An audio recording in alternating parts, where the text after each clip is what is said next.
अस्सलाम वालेकुम। आज की खूबसूरत सी वीडियो के साथ कौसर और आज बात करेंगे नासिर अदीब साहब को। मुमताज़ जी ने एक ऐसा जवाब दिया कि खरा खरा जवाब दिया और कहा कि नासिर साहब थोड़ा सा होश के नाखन लें, आप जो अदा करें नानी दादी और बूढ़ी हो गई हैं उनके औलाद के सामने आप कौन सी बातें कर रहे हैं।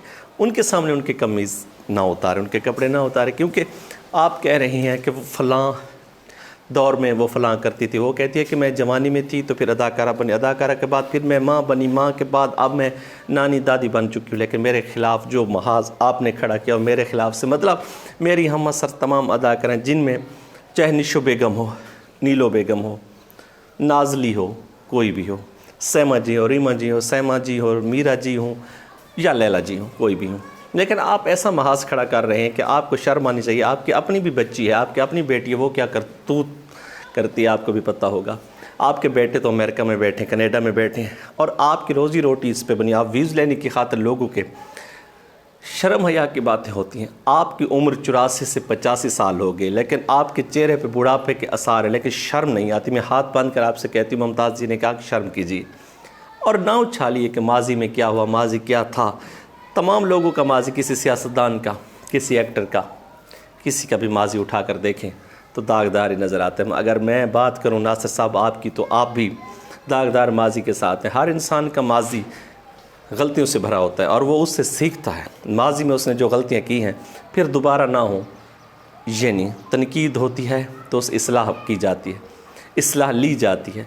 तो इस तरह बात की खूबसूरत सी माजी की मकबूल अदाकारा, हर दिल अज़ीज़ अदाकारा, जिसको जब भी उसके गाने, उस पिक्चराइज गाने हुए और उनको सुना गया तो आज भी लगता है कि स्क्रीन से निकलकर दिल की घंटी बजा जाएगी। उसे कहते मुमताज़। मुमताज़ साहिबा ने कहा कि रोज़ाना की बकवास सुनते हैं, रोज़ की बकवास सुनते हैं। इस तरह फ़लाँ अदाकारा का साथ ये अफेयर था, किसी को दूध पिलाया गया, किसी के नदीम के साथ तलाक़ात थे, किसी के साथ कोई तलाक़ात है, किसी के साथ तलाक़ात। ये तमाम चीज़ें हैं जो तमाम चीज़ों को सामने करना और देखना पड़ता है कि ऐसी ऐसी चीज़ें ना की जाएं जिससे किसी के माजी हाल मुस्तकबिल पे ऐसी बातें हों कि उसको उसकी औलाद के सामने आप कर रहे हैं। कल बेटे बेटियां बहुएं बैठी होती हैं और उनके सामने बात हो रही है सोशल मीडिया पे, मुमताज़ जी की इश्क की कहानियाँ, नीलो जी ने इस तरह का इश्क किया और उसके मुजरे ने ये कर दिया और उसको देखने के लिए बैरून मुल्क से लोग आ गए। यार खुदा के लिए, उनकी भी इज़्ज़त होती है।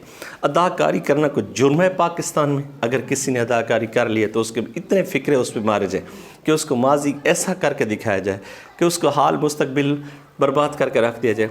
तो इस पे बड़ी अच्छी बात की उन्होंने, क्योंकि अक्सर नासिर अदीब साहब ऐसे कभी तो मीरा रीमा जी को कहते हैं कि बाज़ार हुस्न से, भाई बाज़ार हुस्न से आप क्या करने जाते थे वहाँ पे? आप भी तो फिल्म बनाते। अगर फिल्म गाली है, अदाकार होना गाली है, तो आप भी यही काम करते थे। अगर इन्हीं बातों को सामने रख कर नासिर साहब को आईना दिखा दिया जाए तो नासिर साहब नाराज़ हो जाता है, तो क्या फ़लाँ यूट्यूबर नहीं है वो मुझ पर ऐसी बात कर रहा। नासिर साहब, मैं आपका बड़ा एहतराम करता हूँ, दिल जान से एहतराम करता रहूँगा, आप पाकिस्तान के लेजेंड हैं, लेकिन इस तरह के ना कहानियाँ कि जिनमें कुछ असलियत भी नहीं है। मेरे ख़िलाफ़ 100 बातें होंगी, आपके ख़िलाफ़ किसने इल्ज़ाम लगे 100 बातें होंगी। बात यह है कि माजी की अदाकाराएँ को खुदारा माफ़ कीजिए, अब उन दादी नानी हैं, उनके घर में नवासियाँ हैं, पोतियाँ हैं, बेटे बेटियाँ बहू हैं। जब वो सोशल मीडिया देखती, सोशल मीडिया का दौर है, जब वो देखती हैं तो उनके चेहरे पे और उनके दिमाग में, उनके दिल पे क्या गुजरे कि नानी साथ बैठी है, उसके बारे में कहा जा रहा है इसके साथ जवानी में इतने इश्क थे। क्यों ऐसा कह रहा हूँ? वीडियो घर में रिकॉर्ड कर रहा हूँ तो फैमिलीज़ के साथ मसला है ना भाई, तो उनके पे क्या गुजरती होगी। औरत का एहतराम करना सीखिए नासिर साहब। अल्लाह हाफ़िज़।